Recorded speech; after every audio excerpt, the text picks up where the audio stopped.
Yan, good morning mga master. Sa video ito, mag home service po tayo dito sa Tanawan, Batangas. So ang daan natin dito sa Talisay, ito yung medyo matarik at medyo mga sikong kalsada dito sa bandang bahagi ng Tagaytay.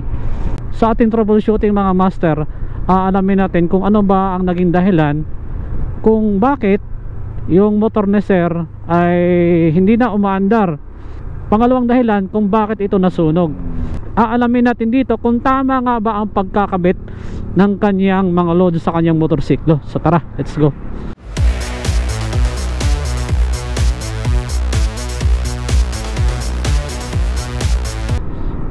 Ito yung kagandahan kapag dito kayo dumaan sa Talisay, Bata. I don't know, Batangas na ba to? Yung Talisay or Cavite? I think Batangas ito mga master Talisay.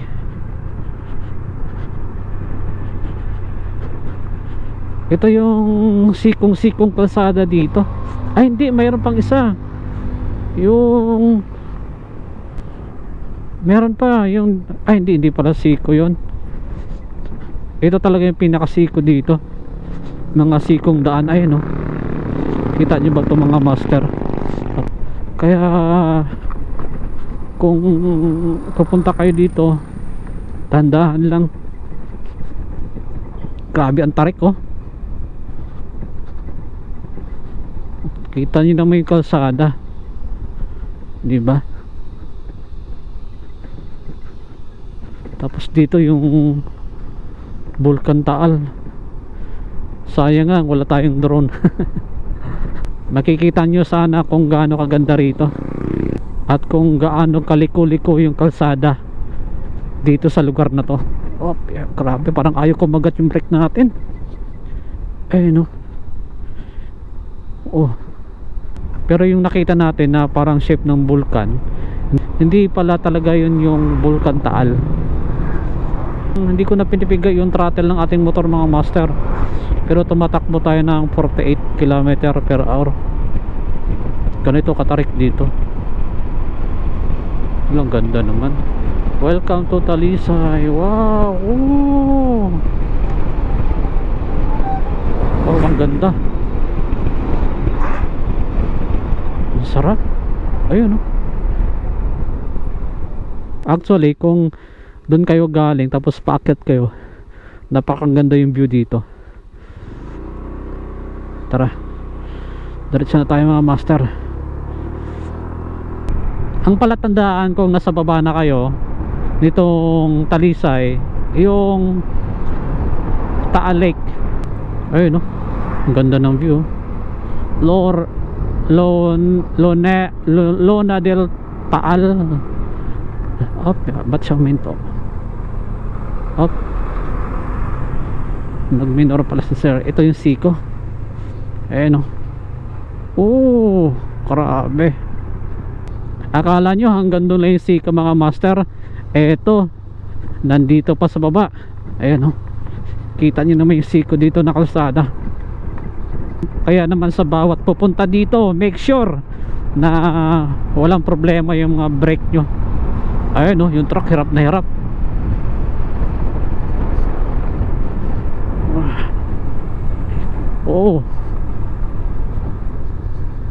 Wow. Kita nyo naman kung gaano kaganda dito. Wait tayo.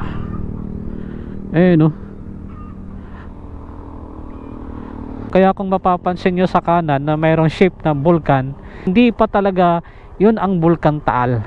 So yung Bulkan Taal nagtatago dyan sa kabundukan na yan. So tara, yan tayo. Wow. Wait lang, dito tayo sa kabila.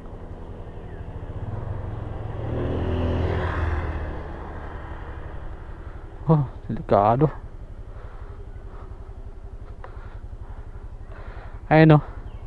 Grabe, bangin pa pala to dito. Mga master, sobrang lalim ng bangin. Tsaka yung poste ng kuryente tumumba na pala. Kita nyo naman kung gaano kataas yung lugar na to. So tara, baba na tayo.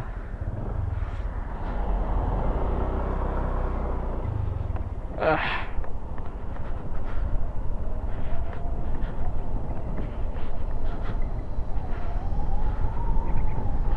Hindi natin makikita talaga yung parang shape ng vulkan. Marami kasing mga puno dito sa bandang kanan mga master.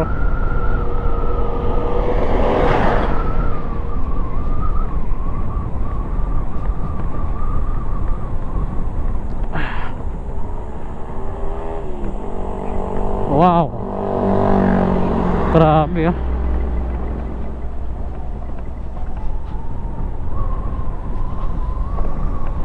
Hindi ko alam kung nakikita to sa drone natin. Ay, sa drone. Mas maigi talaga pag may drone. Ano? Share nyo naman tong video natin mga pa. Ay, hindi na nakikita yung parang shape na vulkan Taal. Pero hindi talaga yun yung Taal. Nasa I think yung Taal mga master eh. Yung parang kulay brown na yan, kulay green na parang brown, yung pinakataas yan yung I think dyan sa baba, dyan nakatago yung Vulkan Taal.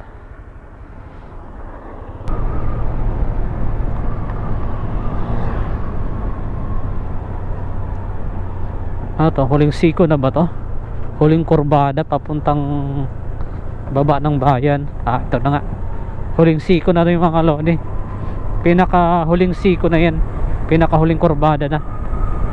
Yung mga susunod hindi nag-aano katulad na ito. Ayon sa ating mapa. Ayon sa ating mapa. Ayan o.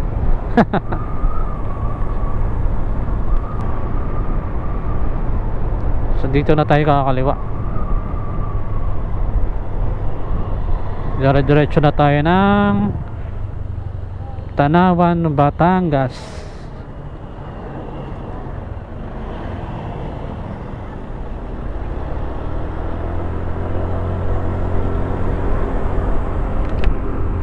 So Talisay nga, sakop na siya ng Batangas yung, so sakop nga talaga ng Batangas yung Talisay. Ayan mga lodi, kita-kits na lang tayo kapag nasa Tanawan, Batangas na tayo. At syempre doon na rin tayo mag-continue ng ating pag-vlog, kung saan mag-troubleshoot na tayo sa Raider 150 carb. Okay, so tara, let's go. Yun mga master, andito na po tayo sa Batangas, Tanawan. So magkikita kami ng may-ari ng Raider 150 dito sa Walter Mart. So kakanan tayo dito.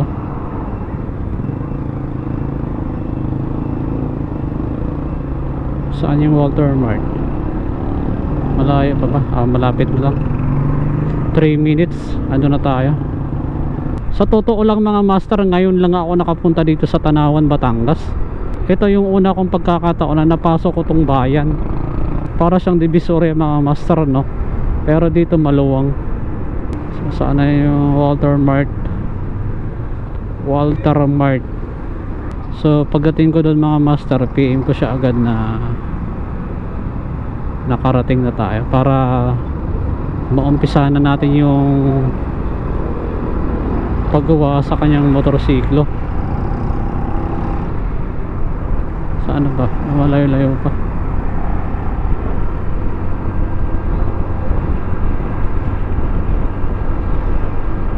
Dito sa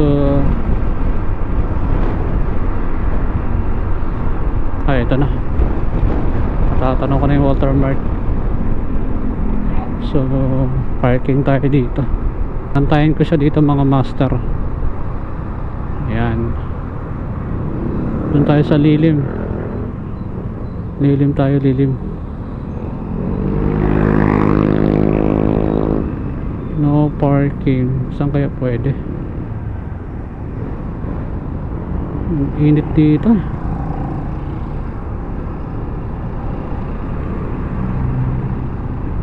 Saan kaya pwede? Ah, dito. Wait, saan ba pwede?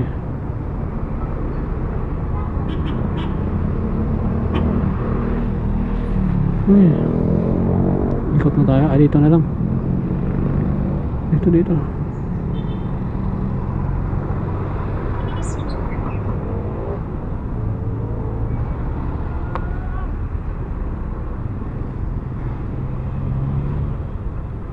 tayo.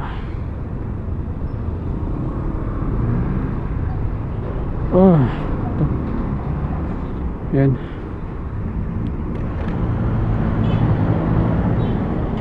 So, PM natin siya mga master. Sorry ka, Anton? Magagawa? Anton? Abo. Tara. Sir, bandar na namin. Diyan lang? Sakay ka na. Ha? Sakay ka na. Yan. Mag-u-turn na lang ako. Ah. Para mabilis nyo ho. Tagal ko nga eh. Tagig pa ho ito kay galing ha. Di sir, sa Taguig. Galing ako ng Tansa. Cavite ho. Oo, Cavite. Pero tagig ho kayo no? Dati, doon ako gumagawa.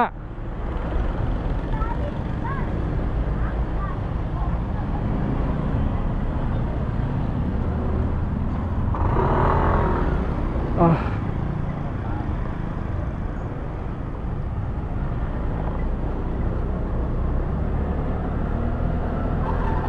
Tamang-tama pala yung tambay ko dyan. Oo. Dito ka lang pala. Dito sa may van na yun, yan sa likod. Yan Ah, kayo. ika tayo.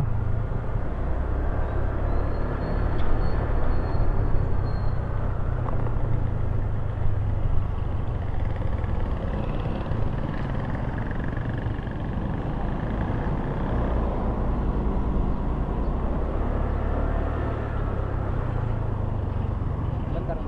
Ah, sa kabila. Dito? Sampay nyo na. Ah, dito sa loob. Sakay nyo na.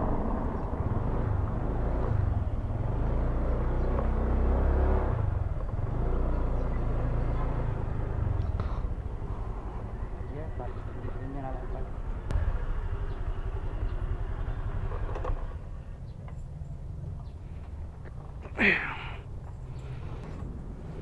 Na full wave ba to? Na full wave na? Full wave na ho. Ah, okay. Hindi ko lang ho alam kung saan banda umusok. Kaya Sige. Pero may power pa naman. Ngayon. hindi ko ho alam. Gawa ng tinanggal ko ho ang fuse dito eh. Ah, okay. Sige. Ganun nga nangyari. Pagkatanggal ko ho ng fuse sa main, Mm. nilipat ko ho doon sa... tinanggal ko sa MDL. Oo. Nilipat ko dito. Tapos yun ho, pag susi ko, nabuhay naman siya.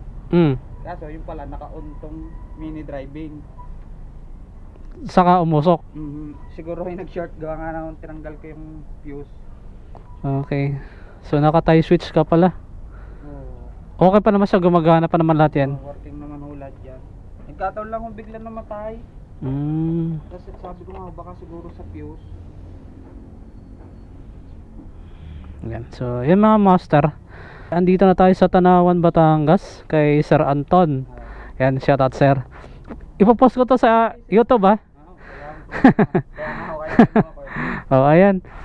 Yung switch na sa handlebar ay nakatay na to. Tapos, ito yung ilaw niya. So, ang problema lang naman dito, umusok. Kaya yung mga fuse tinanggal niya para hindi na maapektuhan. Kaya ang gagawin natin ngayon, babaklasin natin yung kanyang kaha para ma-expose natin yung wiring. So, tara, let's go. So, dito mga master, una natin gagawin, check natin yung kanyang battery kung hindi ba to na-drain. Kasi kung na-drain to, meron tong grounded dito sa harness. So, alamin natin dito sa ating multimeter. Ayan, so ito ang ating positive probe ng multimeter, yung kulay red. Ilagay din natin sa positive ng battery dito. Ayan. Tapos yung black probe ng ating multimeter sa negative ng battery. Ayan. So ngayon, dito sa ating multimeter, set natin siya sa DC. Ayan, sa DC. Okay, so check natin. So may 12.1 siya na kuryente. Next na gagawin natin dito mga master, alisin natin yung kaha tsaka yung mga wirings, ayusin natin to, hihinangin natin, tapos i-check natin yung kung saan part dito sa harness yung nalusaw o kaya naman nasunog. Subuksan naman na natin yung kaha.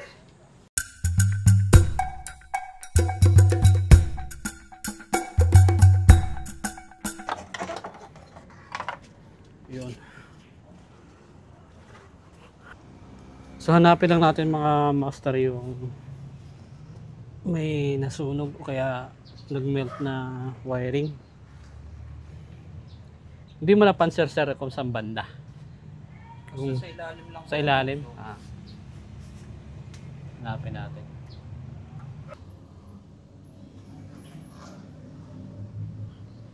Dito sa kanyang headlight mga master, wala naman tayo nakikitang sunog dito. Ayan.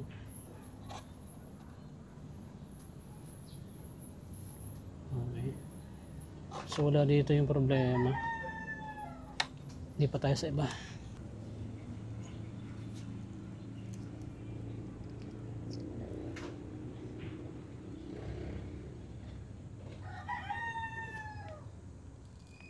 Para saan tong switch mode na to sir? Underglow? Sa ano ho, sa loud horn. Nagpapalitan sila. Oo. Okay.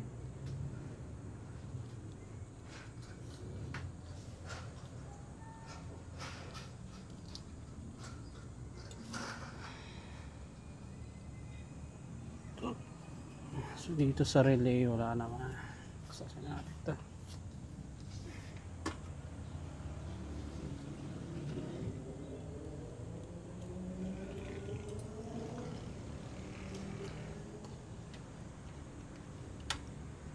Ano to sir, pag busina mo kahit naka-stock or loud, rapid na siya? Yung loud horn lang ho nakarapid. Sa loud horn lang. Okay.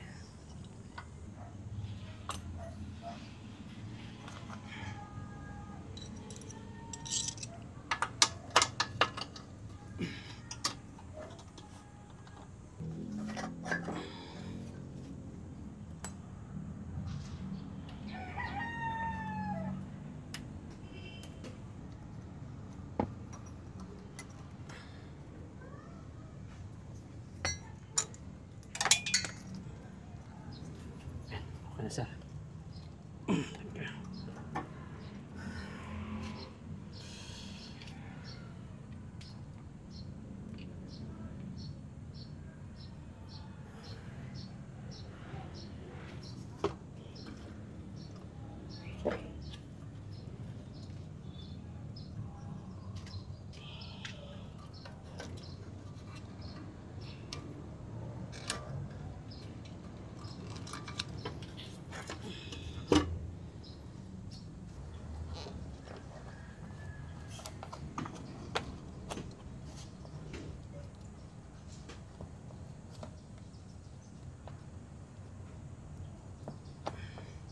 Ano naman sir? So mga master, wala naman tayo nakikitang sunog, ano? Susubukan natin sa pakanto ng fuse.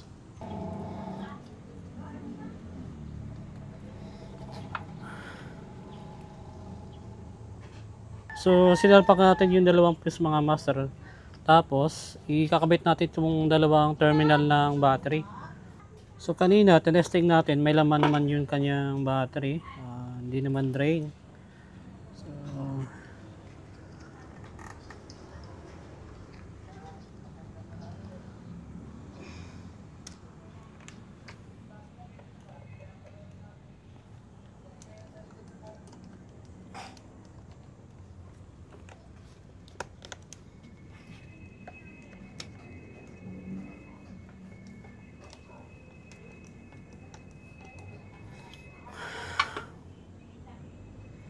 So, before natin gawin yan, kapag ganito yung mga problema, hindi nyo muna isasama sa pagkabit yung fuse ng inyong mga MDL.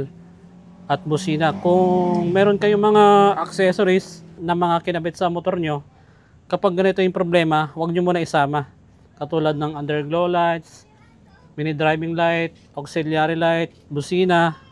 So huwag nyo muna isama mga master para madali nyo matumbok kung saan yung problema. Kung merong grounded dito mga master sa kanyang harness, automatic, kahit hindi pa nakasusi yung motor, puputok na yung fuse. So ngayon wala naman tayo na narinig na pumutok, at ang susunod natin gagawin, isusi natin yung kanyang susian, papakaramdaman natin kung mayroong puputok dito sa accessories line na fuse nya. So pakinggan natin.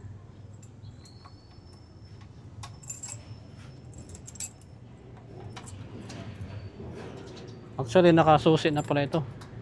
Ito. Ayan. So wala tayong indicator. Gamitan natin ng test light.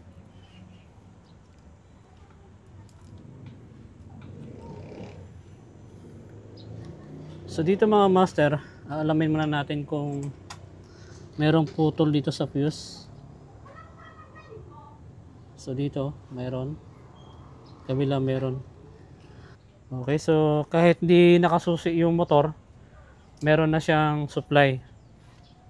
So yun nga mga master, sa unang initial troubleshooting natin, wala naman tayong nakikitang problema sa harness, no? Kasi kung may problema to sa harness, grounded or shorted, putok na sana yung kanyang fuse pagsalpak pa lang natin.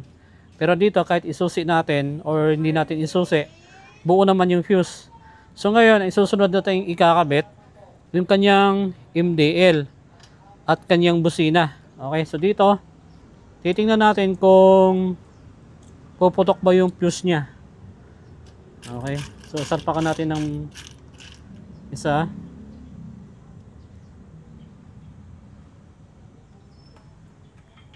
So kung may problema sa relay, itong wiring nya, kahit hindi pa natin isusi yung kanyang motor, pag sinalpak natin tong kanyang terminal ng fuse dito sa positive, automatic puputok na tong fuse kung mayroong problema.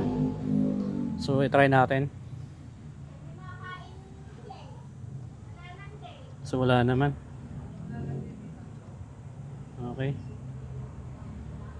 So subukan natin isusi habang nakasalpak to kung merong puputok na fuse.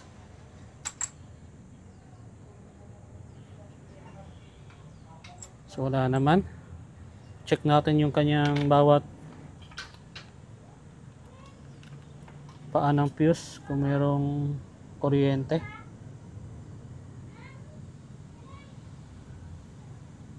So dito may isa, ayun, mayroon naman mga master.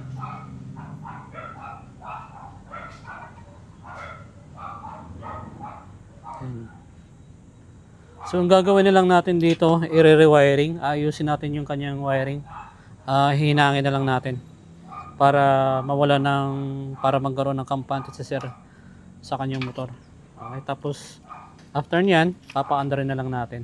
Testingin natin to. So babaklasin muna natin tong mga wiring dito sa kanyang mga motor mga master. Ayan. Baklasin natin yan kasama ng underglow lights. Tapos dito sa unahan, kung merong aayusin, palitan na natin yung wiring. Tapos hinangin na lang natin. So tara, let's go. So ayan mga master, nakita natin yung problema. Medyo may naamoy tayo dito sa parts ng kanyang motor. So akala ko sa harness, yun pala dito sa kanyang regulator, napakainit. Hindi naman umaandar yung kanyang motor pero napakainit. Ayan, hindi mahawakan, sobra. Ayan, So i-check natin kung merong grounded. Pero sa ganito kasing problema ng regulator, sobrang init. Palitin na to sir. Palitin natin. So check muna natin yung kanyang wiring kung meron bang problema bago tayo magpalit. Grabe yung init. Dito pala yung nasunog, sir. Kaya di mo makita. So check natin to. So at least di ka na makamba. Nakita na natin yung problema. Yan, okay na, sir.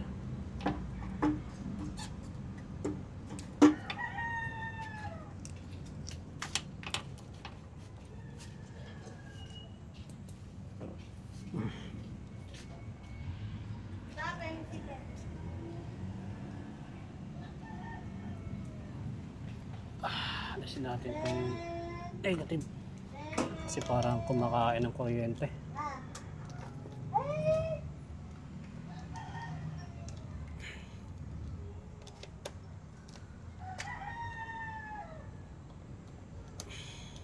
Bibili na ako kaya ako. Bili ka na, sir. Sira na talaga to.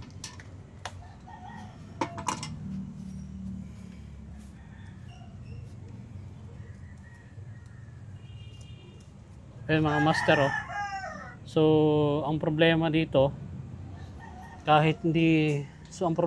mga master, kahit hindi naman umaandar yung motor, once nakasalbak tong positive, umiinit yung kanyang regulator. Napakainit. Ayan, oh, grabe. Amoy na amoy mo. Buti na lang nakita natin yung problema.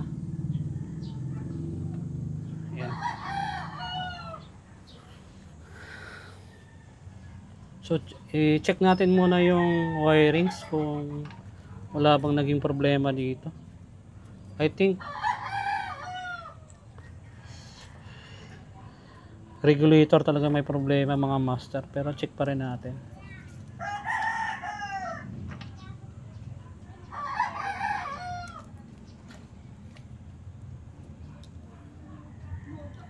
Okay, so ito yung wiring color coding ng regulator na 5 pins dito sa stock na linya ng regulator na Raider. So check natin kung tama ba yung pagkaka-tapping. So dito sa white na may lining na red, nakakonect sa pink wire ng regulator. So tama naman. Yung yellow na may lining na white, nakakonect sa yellow na regulator, 5 pins. Sir, kung mas maigi, Lihua. Lihua. Oo, Lihua na brand. Ilang 5 pins din. 5 pins? Ganito din naman yun. Lihua. Iba lang yung brand niya. Tapos dito sa kanyang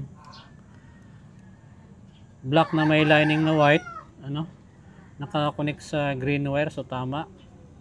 Tapos yung red wire, okay, nakakonect sa red wire ng regulator. So tama naman lahat, walang naging problema dito. So ano tong block na to? May block. Okay, nagsalpak siya na ng block dito sa black wire ng regulator. So ito yung accessories line. So i-check natin dito kung itong positive ng regulator, grabe ang init to, kumukontak ba sa negative. Check natin dito, alisin natin to para ma-distinguish natin na yung problema talaga is nanggagaling sa regulator, hindi sa harness. Okay, so gamit yung ating multimeter,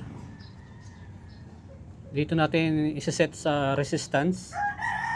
Okay, tapos ayan. And then itong positive probe ng ating multimeter, isasalpak natin sa red wire ng regulator. Ayan. Tapos yung ating negative probe dito sa green wire ng regulator. So dapat hindi ito magkakaroon ng reading mga master. So ayan, kita nyo. So ibig sabihin, putol na yung or sira na yung mga diode dito. Okay, so confirm, ito talaga yung problema, regulator. So The rest, wala naman. So, ayan. So, ang gagawin natin dito, papalitan natin. Ano, grabe yung init talaga, oh. Sobra. Hindi mo mahawakan. So, ngayon, ang gagawin natin mga master, dahil na-confirm na natin yung problema, yung kanyang harness, mag-wiring tayo at hihinangin natin. So, tara.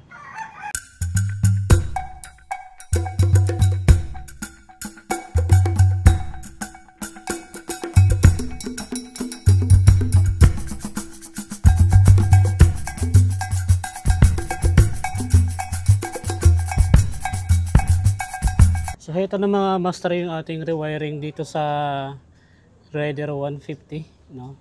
Yung dating hindi nakahina, ngayon hininang lang natin, tapos inayos natin yung mga wirings.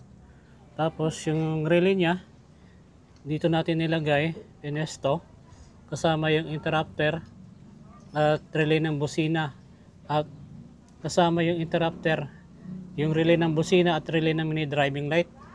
Alright, tapos yung mga wiring dito na hindi nakahinang, hininang na natin. Tapos napalitan na rin natin yung regulator na sobrang init kanina. So hindi talaga siya mahawakan mga master nung tinetesting ko. Ngayon, yung mga wiring na yan, simula dito, papunta rito, at tumagos dito sa headlight, lahat po yan mga master nakahinang. And then yung gagawin natin dito, panghuli, itong kanyang headlight, sasalpakan natin to ng voltmeter. Okay, so ang gagawin natin dito, tatabasan natin ito dito na side, alisin natin yan, itong markings na to, tapos ibabaon natin itong voltmeter, dapat nakaganyan. Okay, so ang gagawin natin, babarenahan natin to. Okay, ito.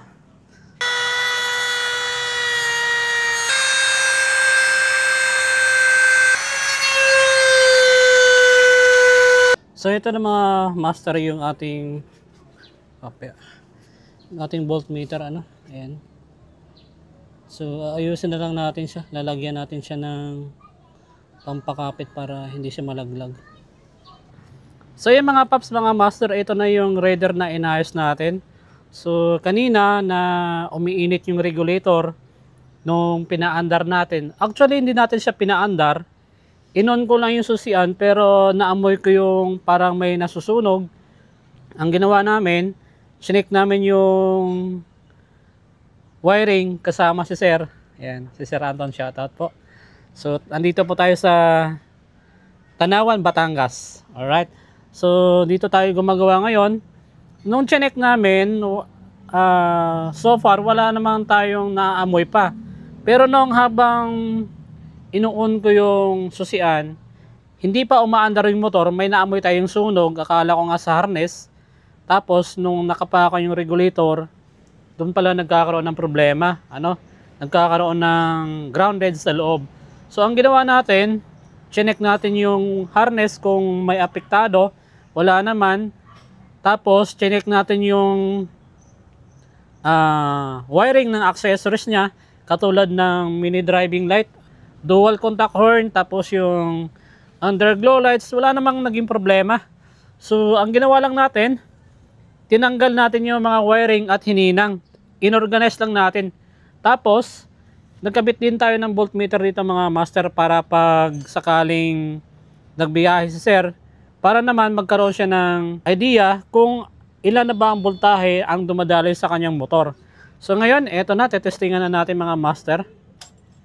So dito 10.8, kasi ito yung lumang battery, kinabit lang natin mga master. Okay, so dito sa case ng lumang battery, ito yung stock. So ano nangyayari dito kapag kinabit, pumapalo ng 14 pero hirap magkarga, so nade-drain agad. Ito namang bago, hindi siya pumapalo ng 14, kaya mag-push start. Ang nangyari dito, affected kasi to nung time na nasunog yung regulator, kaya naapektuhan siya. Ito naman, talagang palitin na kasi luma. So subukan natin i-kick.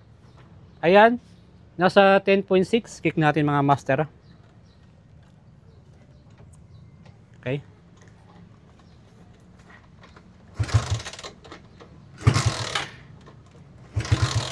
Ayan. Tapos subukan natin i-rev. Pumapalo nga siya ng 14 kaso mabilis ma-drain. Ayan o. Pero itong isa, kahit anong piga mo, nasa 13 lang, 13.5, hindi umaangat. Okay, so ayan. Nasolve na natin yung problema dito sa motor. Kung ano yung nagkukos, kung bakit umusok nga ito. Dahil nga doon sa regulator. So yun lang mga master, this is Light Moto, the wiring moto vlogger. So andito po tayo sa Tanawan, Batangas. So sir, thank you sa pag-invite sa akin dito ah. So ingat palagi. So siya po yung may-ari ng Raider na to. Okay? So this is Light Moto again mga paps. Ride safe and God bless. Bye!